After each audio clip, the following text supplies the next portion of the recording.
Sending breakfast or dessert to a friend for their birthday might seem like a sweet and thoughtful gesture, especially if it comes with a nice note where we dedicate some kind words to that special person. But what if I told you it could also be the modus operandi of a killer? Hey there, I'm Paul, and in this video, we're going to talk about the shocking story of Ana Luiza, a young woman who was attacked by someone very close to her. Let's get into the details. Today's case happened in Brazil, specifically in Itapecerica da Serra, a city in the metropolitan region of Sao Paulo, where about 150,000 people live. It was home to Ana Luiza Oliveira Neves, a 17-year-old girl who lived a normal, typical life for a teenager. At the time of the events, she was in her third year of high school, and even though she was underage, she worked as an administrative assistant at a dental office to earn her own money and gain experience in a field she dreamed of, since she wanted to become a dentist when she grew up. Ana Luiza was very friendly, kind, and close to her family. She lived with her parents and sisters. One of the things people noticed most quickly about Ana was her physical attractiveness. She was a beautiful girl, but that didn't make her egotistical. On the contrary, according to her father, Silvio Ferreira das Neves, his daughter was shy and reserved. Even so, she had a very close group of friends whom she adored. Ana Luiza loved spending time with her friends, just like any teenager, but she was especially close to a couple of girls she was with all the time. It was common for her to invite them over to her house. They often had sleepovers. They loved going to Ana Luiza's house. It was like their safe place. Every time they were going out, they would always meet up there first to get ready together, do their makeup, take pictures, typical girl stuff. Ana was a good girl with a solid group of friends who cared about each other, and that showed when she threw a birthday party toward the end of May 2025 to celebrate her 17th birthday. Surrounded by family and friends, Ana welcomed another year of her life at a lovely and fun party. She was really excited because she was about to graduate, she was going to start college, everything in her life seemed perfect, but unfortunately she wouldn't live to experience any of it. Friday, May 30th, 2015 seemed like just another normal day for the teenager. She went to her classes and then to work, but she couldn't stop thinking about the plans she had made with her friends. The girl had agreed to go out dancing, and as usual, Ana had offered her house for everyone to get ready and meet up. Afterwards, they would go to the party and then return to Ana's house where they would spend the night. The family home was filled with laughter and friendly chatter among the girls, who, after going out to have fun on Friday night, left around noon the following Saturday. Ana, who had danced all night, didn't seem tired, so she spent that day with her family. Around 5 in the afternoon that day, Saturday the 31st, the doorbell rang. It was a delivery person who had a special package for Ana. However, she wasn't home because she had gone out with her sisters and her best friend, so her dad was the one who received the package. The girls got back home about an hour later, and when her father told Ana that a package had arrived for her, her face lit up. She was really happy and immediately thought it was a gift because her birthday had just passed. Excited, she grabbed the bag it came in to open it. Inside was a jar cake from Menina Trufa, one of the most popular artisanal bakeries in the area, along with a handwritten note that said, "A gift for the most beautiful girl I've ever seen," next to a red heart, but with no indication of who had sent it. Excited by the gesture, but also curious to know who had sent her this lovely gift, she took out her phone to send a message to her friends. First, she sent a photo of the note and immediately after added a voice message, which said, "I don't know if it was a friend. Oh, let me read you the card. I really want to know who it was. I'm so excited. It has a ton of stickers, and on the back there's a letter that says I'm beautiful. Guys, I swear to God, I want to thank whoever gave me this." Some of her friends jokingly advised her not to eat the cake because it could be poisoned, and she didn't know who had sent it. It was an innocent and harmless joke in which Ana herself joined in, replying with another voice message. "I'm going to eat it, guys. If I die from poisoning, you'll know why," she joked, never even imagining that her words could come true. In front of her sisters and best friend, Ana ate the cake she had been given while chatting with them. However, after a few minutes, she started complaining of severe stomach pain, which made her vomit. Her dad was very worried and told her sisters and friend to stay at the house while he took Ana Luiza to the hospital.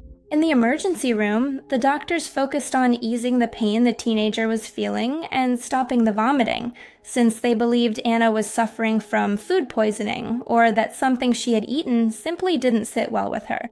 When the teenager finally said she was feeling better, she was discharged with several typical instructions, like eating healthy, avoiding fatty foods, drinking plenty of water, and getting rest. Throughout the rest of the day, her parents, sisters, and best friend made sure to take care of her, following the doctor's instructions. But as the night went on, it became clear that Ana Luiza was not getting better. Even though she had taken the medication prescribed at the hospital, the teenager kept vomiting and was complaining even more about the severe stomach pain she was experiencing. She spent the early hours of Sunday morning in the bathroom, completely sick, until around 4 a.m. She lost consciousness.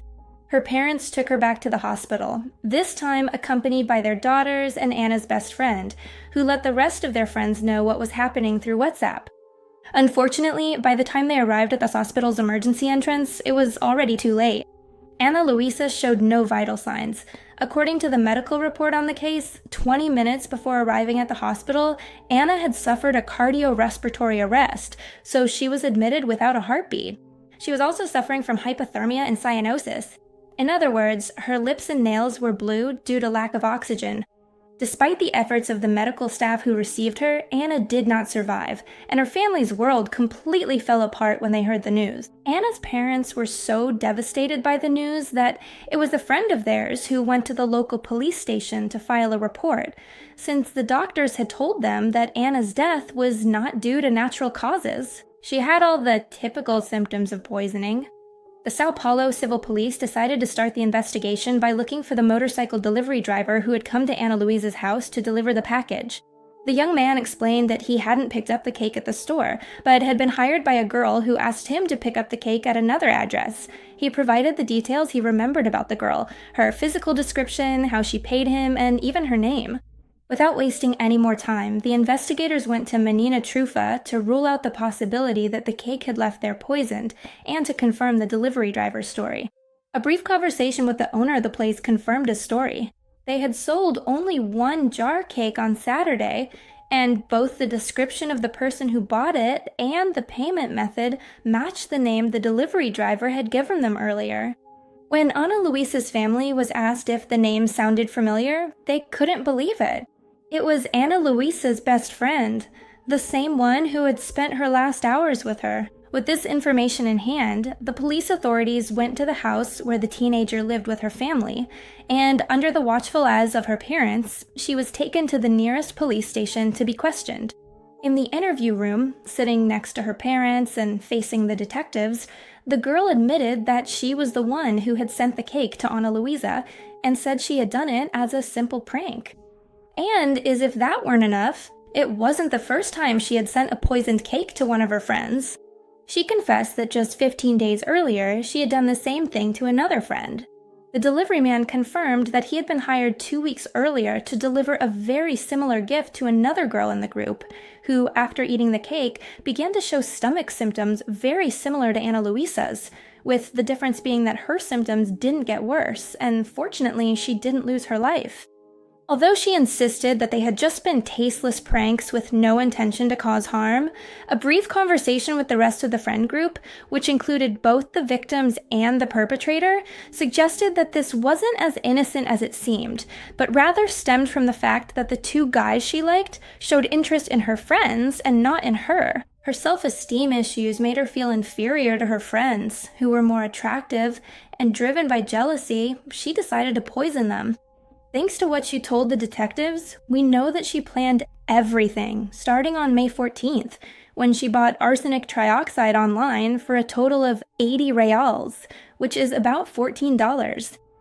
That same day the substance came into her possession, she used it to make a white brigadeiro sauce, a typical Brazilian sweet made with condensed milk and cream, to which she added the poison before pouring the mixture over the first cake she sent.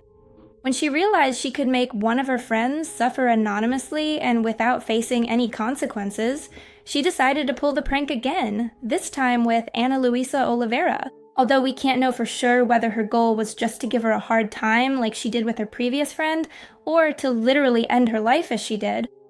It's believed that it was completely intentional, and seeing that the first friend didn't show such severe symptoms, she decided to increase the dose of poison for Ana.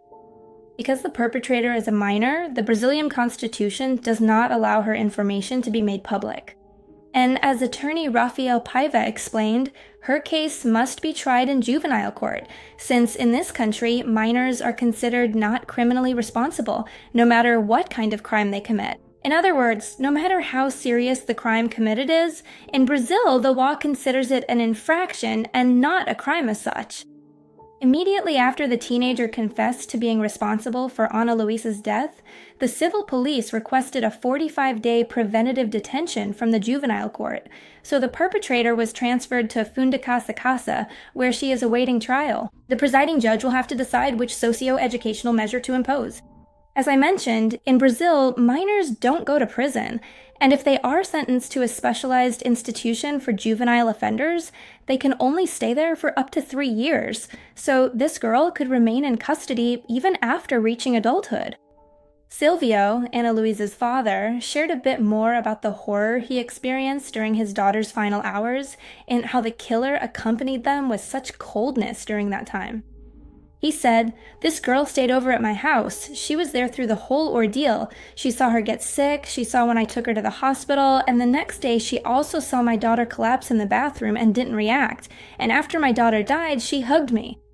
He even revealed that his daughter's killer used to call him uncle because of how close she was to Ana. With tears in his eyes, Silvio advised families in the community that if they ever receive a gift like this, please don't eat it. Don't accept gifts from strangers that seem to be from a friend or someone close to you. If you don't know who sent it, don't eat it. He asked people not to risk going through something like what happened to them. As crazy as it sounds, Ana Luiza wasn't the only person to die from poisoned food in Brazil. In 2025, 8 innocent people lost their lives after receiving poisoned food right in their own homes. Tragically, 3 of those victims were children. We talked about a very similar and tragic case a few months ago, where a family died after eating a poisoned Easter egg. I'll leave the link to that video in case you want to learn more about the case. In conclusion, please be very careful. Sometimes our end can come in the form of a sweet gift. That's all the information. Thank you so much for watching this video, and thank you so much for all the lovely comments you left on my last video.